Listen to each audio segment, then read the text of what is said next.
Hi everybody, this is Andrea for the Learning Bear Podcast, your source for wild professional development. Today we're going to talk about birds and their beaks. Birds are weird.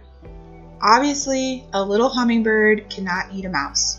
And also, an owl couldn't drink the nectar from a wee little flower any more than a pelican could. Birds are specially adapted to eating a specific kind of food. They're specialists. What they eat is within a small range of foods. For perspective, raccoons and crows are generalists. They'll eat just about anything. Birds usually are not that way. Birds have adaptations that make them a perfect fit for their environment. This is why it's so important to save green spaces and different types of environments, because only a certain type of animal can survive there, because they're specially made to fit those environments. Not all animals are like raccoons. They just can't survive anywhere. Now, really quick, I want you to take a look at your hands. Or go look in a mirror really quick and take a peek at the hair on your body.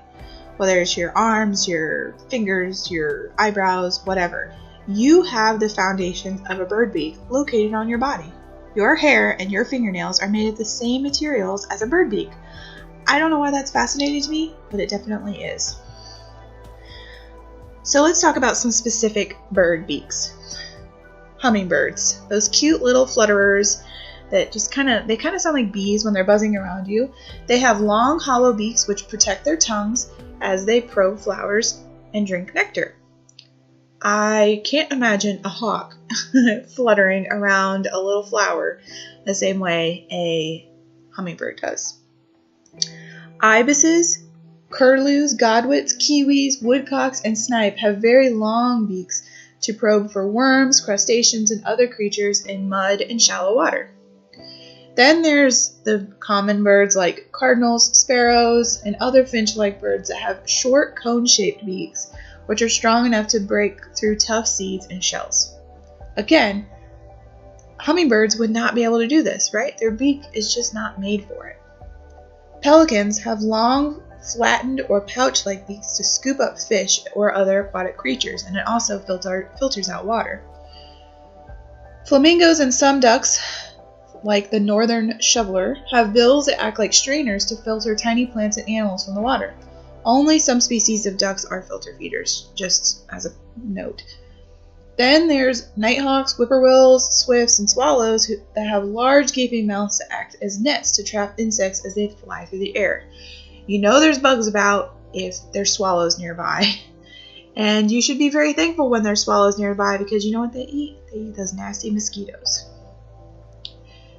Then there's warblers, and they have small, sharp-pointed beaks for picking insects from leaves and bark and twigs. Moving on, we have a few more to talk about. There are toucans, who have very long, thick beaks for reaching out and plucking fruit from trees. Woodpeckers that have strong, sharp-pointed beaks for probing holes or chiseling into wood or under bark for insects. And then lastly, we have egrets, cranes, herons. These guys have very long beaks, long necks, and long legs to allow them to feed in deeper water, hunting for fish, frogs, crayfish, and snakes. One of the coolest things I ever saw in a park was I saw this heron, and he was a pretty decent distance away from me. I was on a bridge or a boardwalk, and he reached down and he kind of stabbed into the water, and he came back out with this little frog, and this poor little frog was fighting so hard so that the heron couldn't eat him, but the heron won. But it was really interesting to watch that whole thing take place. So again, while some birds are generalists, others are specialists, like the ones I've mentioned. Like if they only eat fish, for example. Osprey typically only eat fish, so they're specialists. So where do you go from here? We know that birds have weird faces. What does that have to do with education? Well, in education, chances are you're probably going to teach about adaptations at some point, and you can always go for the basic giraffes have long necks, or even owls have big eyes, whatever. But this is a really interesting activity, and it's fun, and it's also kind of like a borderline experiment. So it's really, really hands-on, and kids flip for it, I'm telling you. So I have an activity to share with you from another one of Project Wild's books called Flying Wild. And I will admit up front, this activity is supply heavy and can be kind of overwhelming at times. So I have some tips for you to kind of help you be more successful. First of all, commit to buying or repurposing supplies that will only be used for this activity henceforth. There are 8 stations, so I would recommend having some sort of container like Ziploc bags or Tupperware containers that you can put the components of each station in and label it. In my kit, it's labeled Station 1, and then I have all of the stuff I need for Station 1 in there. Then there's a worksheet that's associated with this that the kids will have to fill out as they go through the different stations. I would recommend printing 25 or 30 of these, however many you would typically need in your classroom. I think I have maybe 10. And then I would laminate them. And then you can just hand them a dry erase marker, and then you don't have to constantly reprint them out all the time. I would also recommend having your kids work in groups, and that would lower the number of papers that you need. That's what I usually do, but to each their own. And then I would also store all of these supplies once you get it all finalized, store them in one box, and only pull it out when you need to do this activity. This ensures that you will always have the supplies you need when you need them, and you can pull out this awesome activity whenever you want to. So what I have is a kind of like an old paper box, that paper came in, not that it's made out of paper. And I have the 8 stations in the bags, and I will say that some of my tools like chopsticks and spoons, they stick out of the bag, but as long as it's zip closed, as far as it will zip, it all stays in there. And I also add in some of the extra manipulatives that aren't the tools. Like for example, in one you need like tweezers and a straw and chopsticks, and then you need like rice to look like maggots that a bird would pull out of a log. I just throw the rice in there, okay? And sometimes I also recommend for like little platforms to keep everything kind of contained. I use those tiny little canvases, so you can put all the rice or the oatmeal or whatever in that canvas, and it stays contained. Otherwise, if we're doing it outside, it can have the tendency to blow away, and that's not helpful. I also usually put a number on the station as well, and I use little cupcake wrappers, and I put the number in the cupcake wrapper and I tape it to the table. And then when I'm done, I just take the cupcake wrapper off, peel the tape off, and I put the cupcake wrapper in my bag as well. It's okay if it gets squished. I'm not really worried about that. I just want them to be able to keep track of which station's which station. Another tip is if all 8 stations is overwhelming, and I'll admit right up front, it is kind of overwhelming. Especially if you don't have this process in place, or sometimes I pull supplies out of there, which I don't like to do, but sometimes in emergency I have to, and I don't always put them back the way I need to, and I get really frustrated with myself over that. So what you can do is just pick 2 or 3 that are relevant to you. So if you're talking about songbirds, then pick one, the one about warblers, the one about cardinals, and the one about maybe hummingbirds. Those are 3 birds that kids probably are aware of, they probably have seen before, and it would be easy for you to pull that out pretty quickly. There's no rules that say you have to have all 8 stations, so just remember that. These books are more of a guideline than a rule. Certainly you can follow them to the letter if you're new at it, but don't feel like you can't modify them. There's no Project Wild police that's going to come and say, hey, you can't modify it. You definitely can. And if you do limit it to like 2 or 3 stations, you don't need the worksheet. They can remember 2 or 3 answers. When you have 8, then it gets to be a little much. I actually did this at it was a sea turtle event, and they asked me to have some sort of Project Wild booth there, and I decided to do this activity, but I only brought 3 stations because, again, it's a lot. And it was easy to do on short notice because I had all of my stuff ready to go. I just needed to pull it out of the box and put it on a table, and that's what I did. And it was really easy. Everybody liked it, and it wasn't just kids that came and played. It was adults. They loved using the tools and cracking the nuts and pulling the rice out, and it was great. They enjoyed it, so it worked out. Feel free to do that.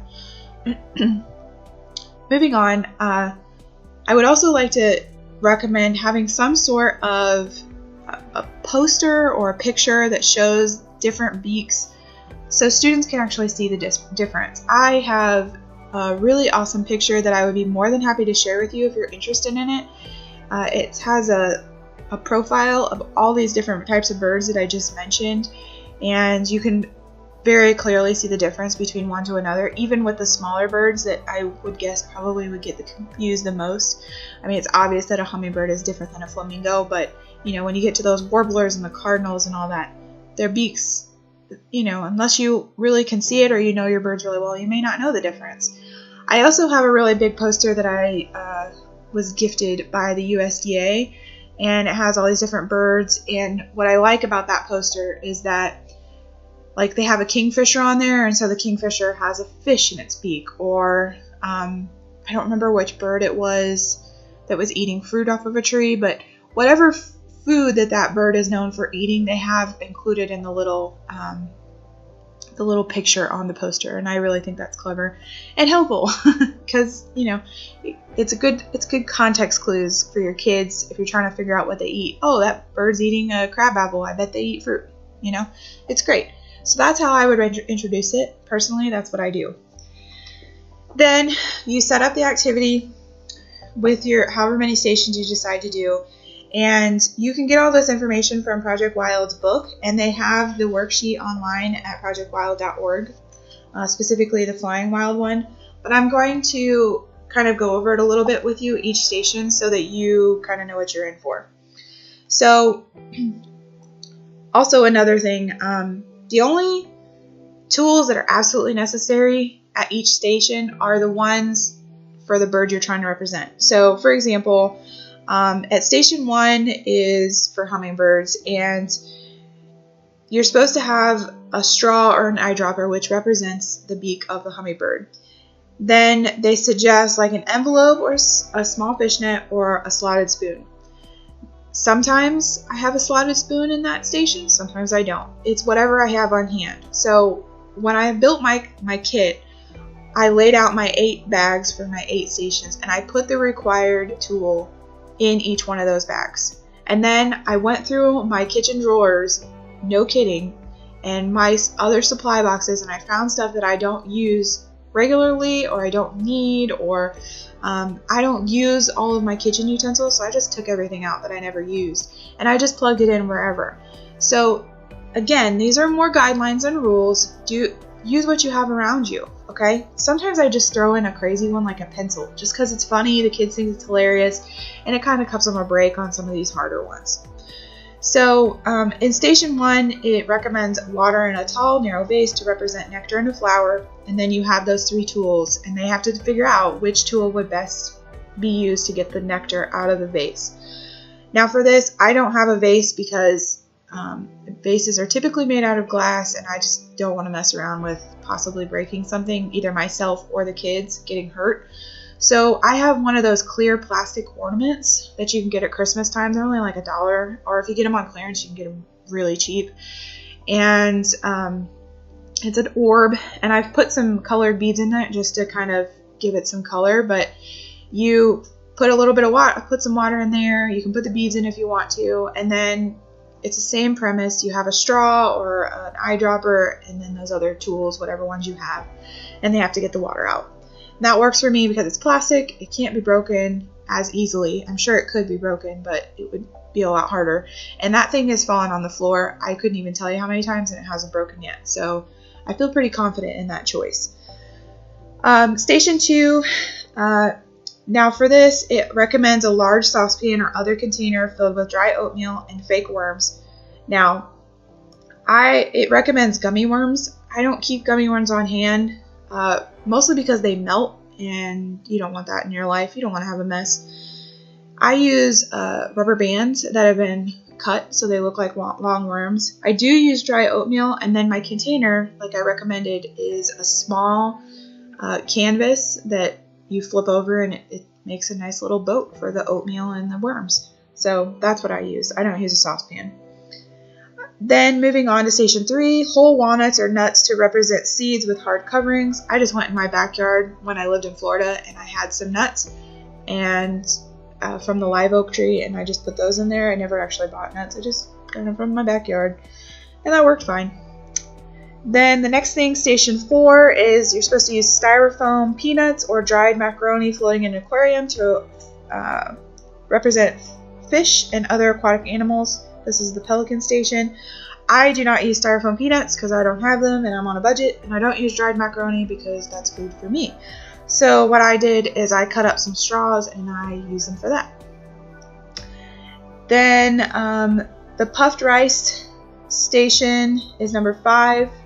Again, I don't use puffed rice because it gets soggy and gross and I just don't want to mess with that. So I usually just put beads in, like green colored beads to represent tiny aquatic plants. Station 6 is popcorn or small marshmallows tossed in the air. I do use popcorn for this because it's not meant to be eaten, so I don't really care if it gets stale. So I buy the cheapest popcorn available and I just leave it in my box. It's not, again, not meant to be eaten. Same with the oatmeal and the rice and whatever. It's never going to be eaten, so I don't care if it goes stale. Then number 7 is rice spread on a log to represent caterpillars and other insects. I do use the rice, but I have this kind of weird fabric that kind of looks like bark. It's very weird looking, and I would never use it for anything else. So I wrap a canvas, again, one of those little baby canvases, in that fabric, and then I put the rice on it. Works perfect. And then the last thing is station 8, and it's cherries hanging from a string to represent fruit hanging from a branch. And I just have whatever dried fruit I could find. I don't use fresh cherries because, again, they're going to rot. Dried fruit, I'm pretty sure, lasts forever. And so that, I don't use dried fruit for that. Or I don't use fresh fruit, I'm sorry. I use dried fruit, and I just tie some hemp string around it, and they have to use the little tweezers to pull them out. And that's what I use. And I will say, when I did need a few things when I did this lesson for this first time, so I had to go buy some things. For sure, go to the cheapest store you can find. For that, for me, that's Walmart. And I found the dollar tongs and tweezers in the kitchen section. They're kind of goofy looking. They have hands on them, but they were $1. And they're nice and small, so they fit inside my containers perfectly. I don't need any big, fancy, expensive ones. This is for an activity that I teach once or twice a year. I don't need the fancy stuff, right? Use whatever you have on hand. Again, I rated my kitchen supplies. I also had a stupid number of chopsticks. I don't know where I got all these chopsticks from. So I threw chopsticks in a bunch of them. I used straws in a bunch of them. Whatever you have, just use what you have and try to make it affordable for you, whatever that means. And that can also mean just using a few stations. That's okay. So to wrap up, first of all, check out Project Wild if you haven't already. I totally rag on them all the time about how amazing they are. So check them out, projectwild.org. Get a workshop near you. If you would like me to send you the image of the specialized bills and bill shapes, I'm more than happy to do that. Just email me at Learning Bear Podcast and I would be more than willing to send it to you. Please subscribe, follow my channel, follow me on Spotify, Stitcher, Google Music, or Buzzsprout. And it would be really awesome if you could share it and support it monetarily on Patreon. Every little dollar helps, so I can send you better content. I hope you have a great day, and I'll catch you next time. Bye!